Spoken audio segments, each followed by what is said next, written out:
You were not born to be a sponge for other people's pain. You were not sent here to patch every broken heart as if your own were a roll of bandages. If you are what the world calls an empath, your vocation is far more dangerous and far more necessary. You are here to awaken the collective shadow. I use that phrase deliberately.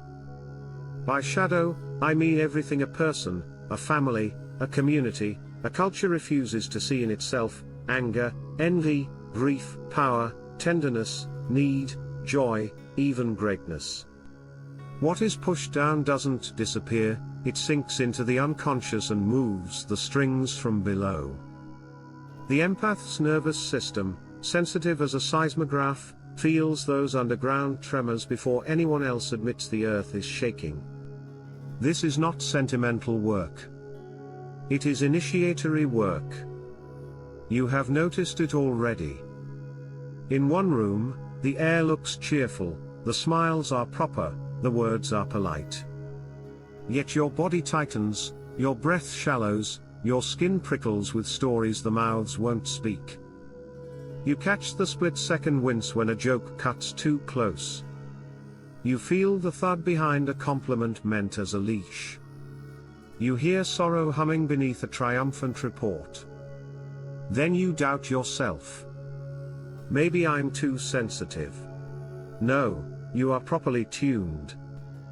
What you call sensitivity is the instrument by which the unconscious tries to surface. When the collective cannot bear its own truth, it recruits the empath to feel it first. Not to carry it forever, never that, but to say, something real is here. The tragedy is that empaths are often seduced into the role of healer as savior. They rush to soothe, to fix, to absorb. At first, this seems compassionate. But notice how it keeps the circle asleep. If you take the pain away before the lesson ripens, no one has to recognize what created it. The system remains tidy, unchanged, and you pay the bill in exhaustion, resentment, and silent despair. The unconscious is cunning, it will gladly outsource its heavy lifting to the nearest generous heart. When you heal too quickly, you become the perfect defense mechanism. You keep the shadow hidden. This is why so many empaths burn out. They think their fatigue is a moral failure. It is not. It is the psyche's protest against a sacred task being misused. You are most powerful not when you absorb, but when you reveal. The mirror is the empath's true sacrament. You don't lecture, you reflect. You don't accuse, you describe. You say what the body knows even when the mouth refuses. The room brightened when she walked in, then dimmed when you mentioned your success. When you laugh, I also hear fear. I notice you ask for help and recoil when it arrives. These are gentle scalpel words.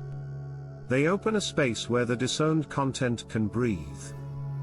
Of course, people often do not thank you for this. The shadow hates to be seen. It will call you dramatic, oversensitive, disloyal. It will accuse you of creating what you merely exposed. Do not be fooled. Projection is the shadow's first line of defense. If you have become the villain in someone's story after telling a simple truth, you have probably touched the right nerve. Consider the family dinner where one person makes a biting comment as a joke, and everyone chuckles to keep the peace. You feel the sting no one acknowledges. You could smooth it over, refilling glasses, changing the subject, swallowing your own tears. Or you could say, that landed with me as unkind. The room will freeze. Someone will roll their eyes. Another will rush to explain that we didn't mean it. A third will suddenly remember the oven. Understand what is happening, the collective ritual of repression has been interrupted. You have dragged the shadow into the light, and the old gods howl. If you can remain steady, grounded in breath, anchored in your own spine, the surface drama will pass and something true will become possible. Perhaps not tonight. Perhaps only later, when a sibling thinks, "I do that too," or when the one who joked wonders in the quiet whether there is a grief under his sarcasm. Awakening is rarely theatrical. It spreads in the dark like roots. The empath's life often begins in the role of the little parent. You felt the weather of the house and tried to balance it with your behavior. You learned to scan faces, to translate tone, to anticipate storms before the first thunder. You became excellent at harmony and terrible at needs. This is the childhood apprenticeship of the empath, and it leaves a mark, the belief that peace is your responsibility. But true peace is not the absence of conflict, it is the presence of consciousness. Your development depends on betraying your earliest training. You must disappoint the system that taught you to be indispensable. You must allow people to encounter their own pain without you as buffer. The first time you do this, you will feel like a criminal. Stay. What you call guilt is often the shadow's alarm that its favorite anesthetic has been removed. Empaths, beware of spiritual inflation, the subtle intoxication of pedestal and halo. If people call you angel, healer, saint, breathe and step down. You are not above the human mess, you are a specialized participant in it. Any fantasy that you exist to rescue mortals will convert you into a tyrant dressed as a savior. The psyche loves compensation. If you fly too high, another part of you will plunge underground and begin its sabotage, sudden rage, secret hunger, inexplicable apathy. Take this as a message, descend.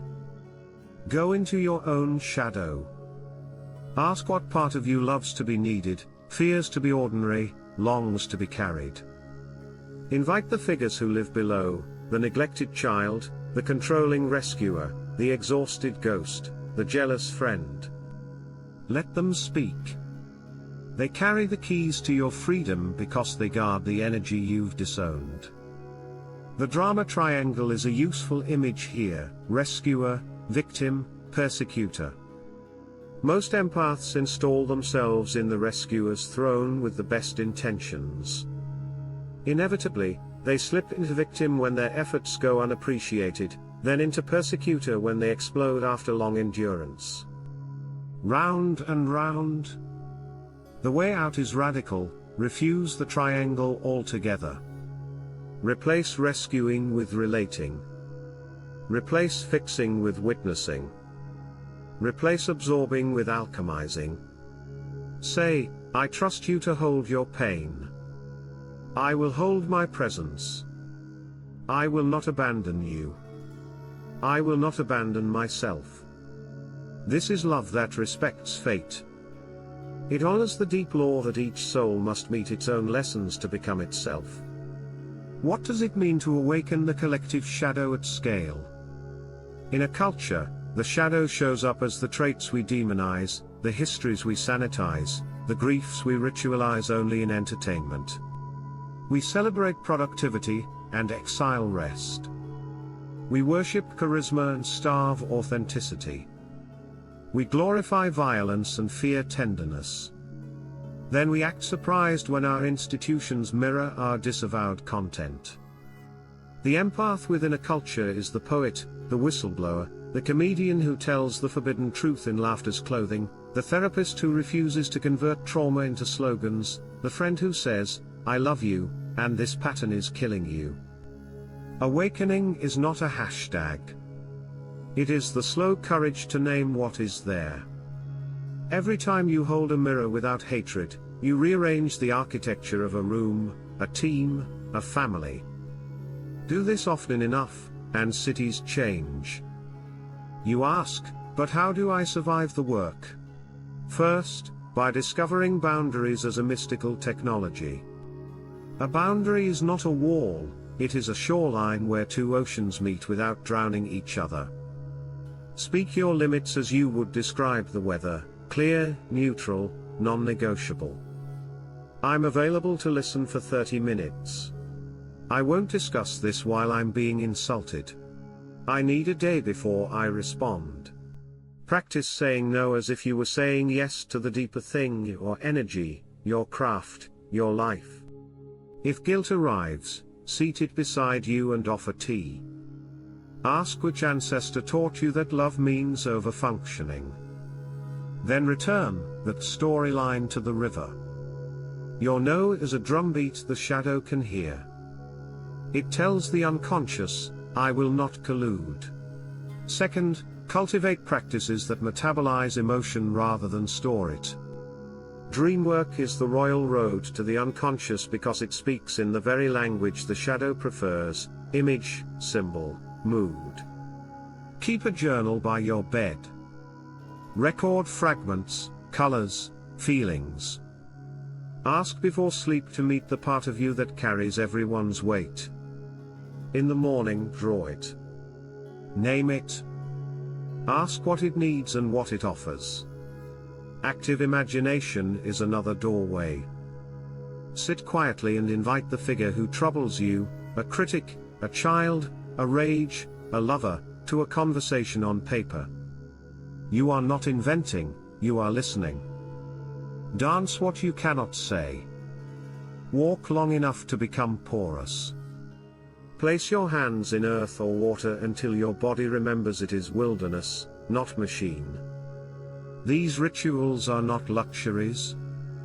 They are drainage for a saturated soul. Third, learn to stay with the tension of opposites. The empath's gift is to notice the invisible, the empath's wound is to rush resolution.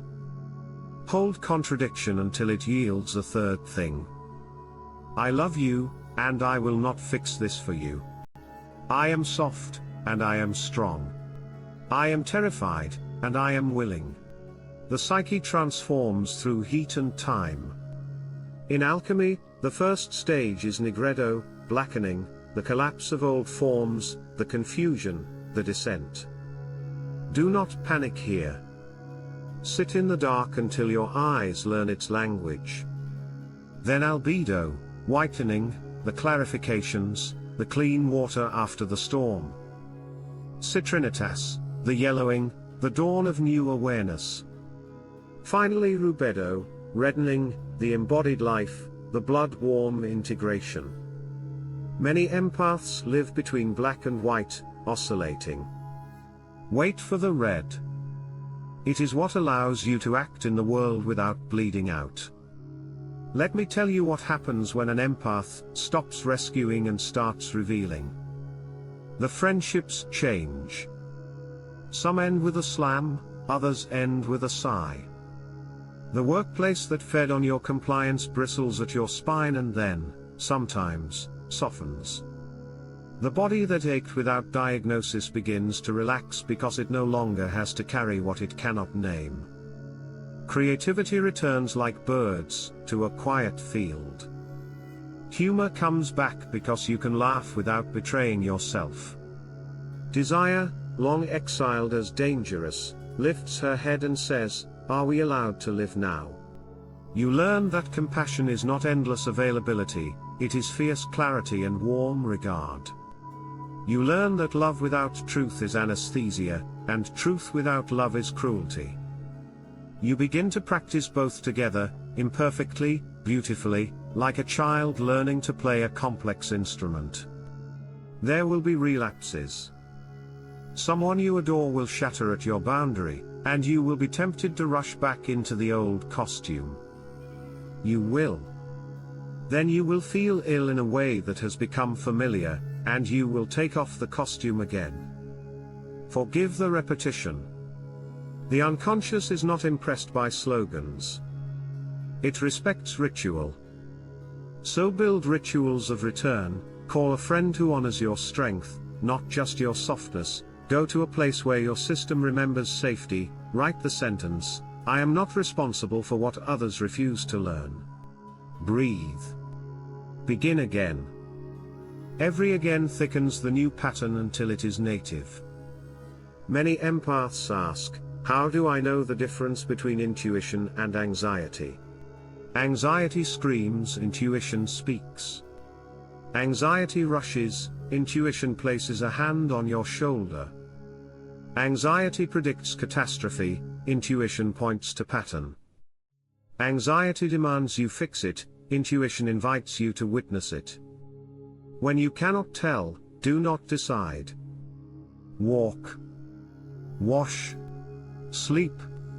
Time reveals. If the message is real, it will return without histrionics. Intuition will not betray you for taking time. It is not a tyrant. It is the deep river's current, patient and precise. And what of the collective?